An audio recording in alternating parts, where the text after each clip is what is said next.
Hello friends and welcome to my new video. 2021 is coming to an end and I thought what better time than this to do a yearly roundup of some of the best films we have seen this year. Just like the previous year, 2021 also has been a year of difficulty and a lot of challenges. And each one of us, I think, in our own ways have struggled to, complete this year and, with a brave face and a brave front. And as I said, it's been a challenge in more ways than one, given the health situation all around us. And, I think cinema, at least for me personally, cinema has played a great role in calming me down and making me look at things a little lightly and a little better, dealing with situations a little better. Cinema has been a very, very worthwhile way of spending time rather than worrying. Just like the previous year, 2021 has also exposed me personally to some fantastic Malayalam cinema.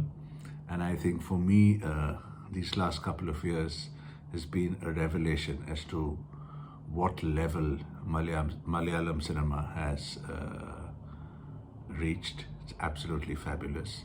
But there have been also some very good Tamil movies. I've seen a few Telugu movies, Bengali movies, which have also impressed me a lot. And Hindi cinema, unfortunately, for me personally, has been a bit of a struggle. There have been a lot of instances where I thought that a particular film would be appealing and engrossing, and the trailers seem to confirm that belief of mine. But on having seen them, I have felt a little underwhelmed and disappointing.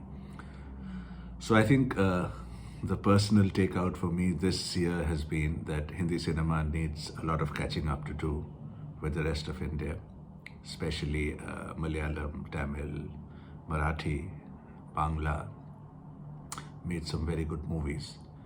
Now, I'll be talking about 20 of my favorite movies of this year. As always, lists are subjective and a reflection of our personal choices. But also, I'd like to make it clear that there have been so many movies released on OTTs and then towards the end of the year in theaters, I haven't been able to catch up with a lot of them. So in case one of your favorites is missing from my list, it could probably mean that I haven't seen the movie. So the list of 20 movies that I have with me will be from the movies that I have seen, obviously, and my take on them and my personal opinion, really. I will divide these 20 movies into two episodes. In today's episode, I will be talking about number 20 to number 11, these 10 movies. And in the following episode, I will tackle number 10 to number 1. So let me begin with my list. And the first movie on my list is the Tamil movie Mandela. That's at number 20 for me. It's directed by Madonna Ashwin, and it's a delightful drama about this completely nondescript character in a village, a barber who is quirkily enough called Nelson Mandela. And as it turns out, on his single vote rests the fate of two rival political parties in a village. Yogi Babu plays the title role of Mandela, and he is absolutely fabulous in this warm, charming, delightful comedy, which also has a social message. Mandela, the Tamil movie, is number 20 in my list. At number 19 is a Malayalam movie directed by Ranjit Sankar, and it's called Sunny, and it stars the immensely talented Jayasuriya in the title role. And it's a drama about this failed musician and a man who has seemingly failed in almost every relationship of his, and he escapes from Dubai to come down to India during the pandemic, and he is in isolation in a hotel. And it's about how he deals with his inner demons and his surroundings at such a difficult time, at a crucial time like the pandemic, and his own mental trappings during that time. I think it's a fabulous movie, Sunny, and it rests largely on the performance of Jayasurya, who is absolutely brilliant, and he adds some superb nuances and significant touches to his portrayal of the troubled character.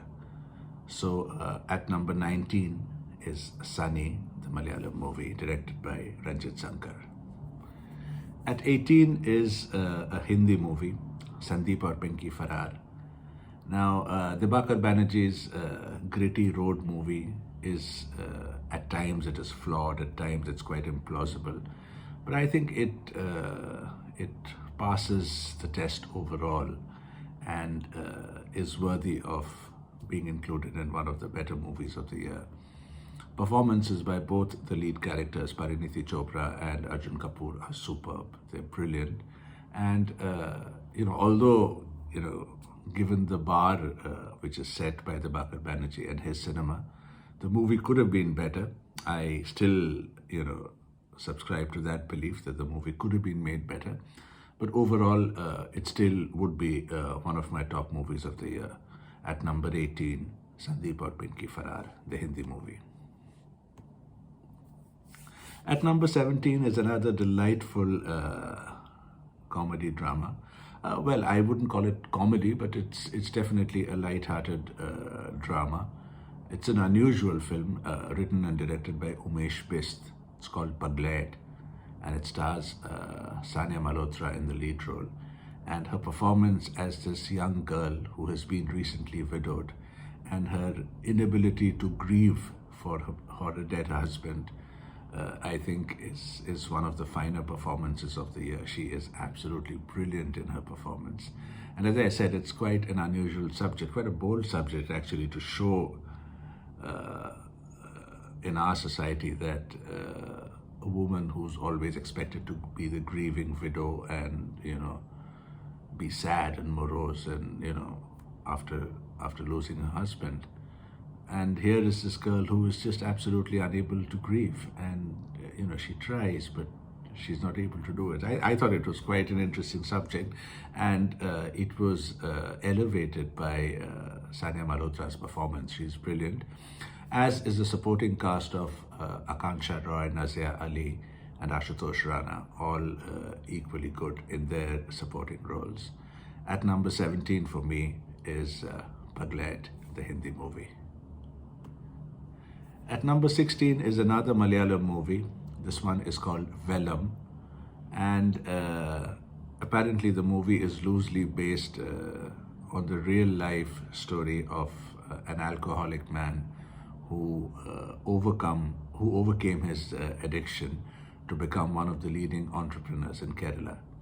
And director Prajesh Sen, makes this into a wonderful movie, a very perceptive and introspective movie.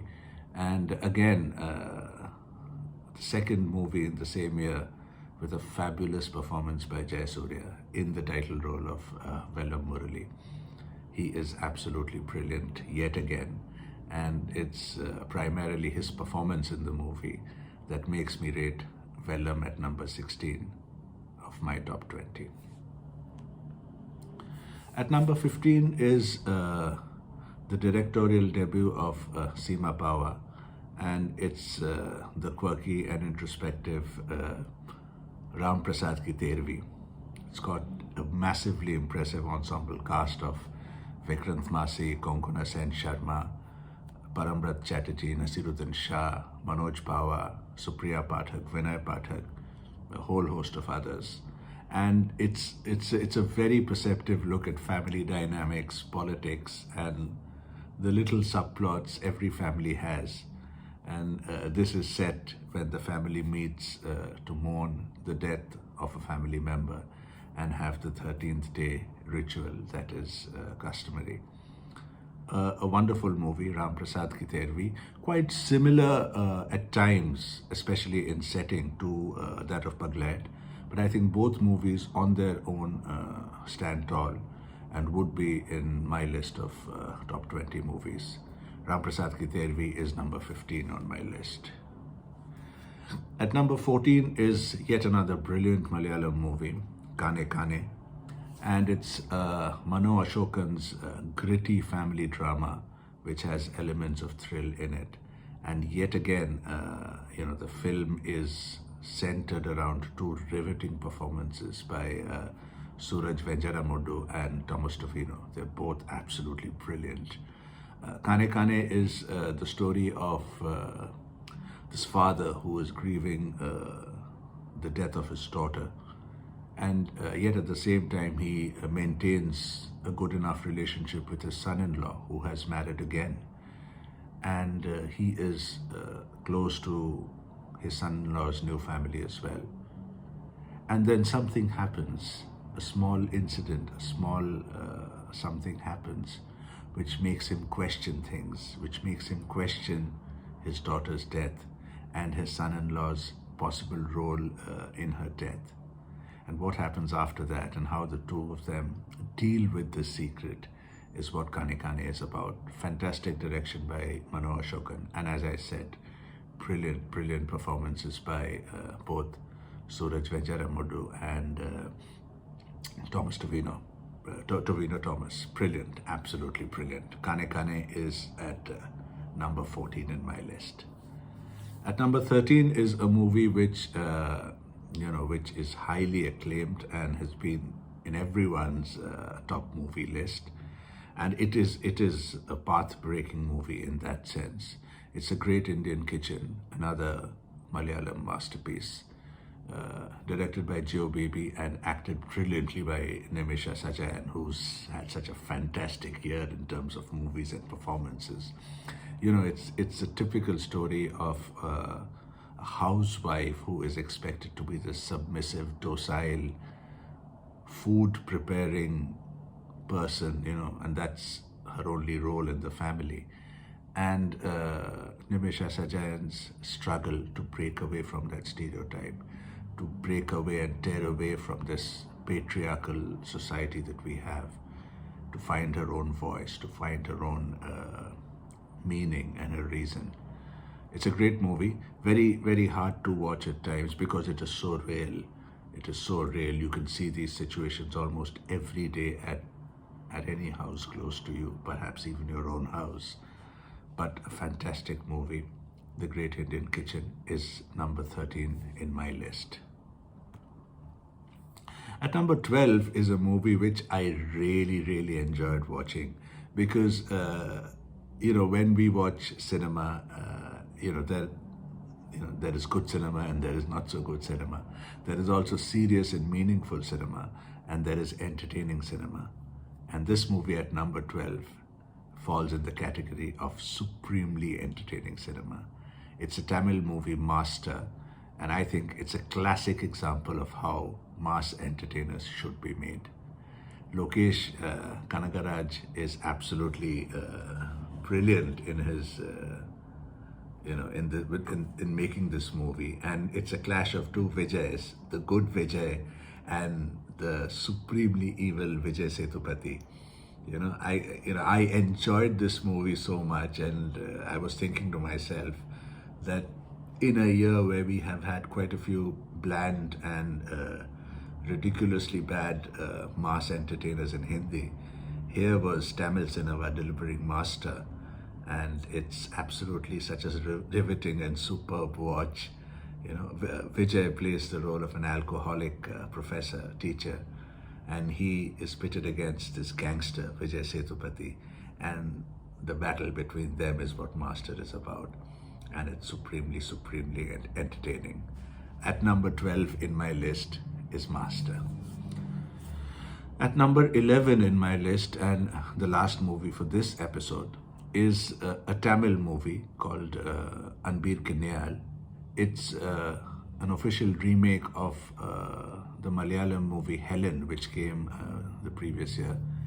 And It's superb. You know, it's directed by Gokul, and it stars Kirti Pandyan and Arun Pandyan in the roles of the daughter and father who share this beautiful bond. And Anbir Kaniyal, or Anbu as she is fondly called, works.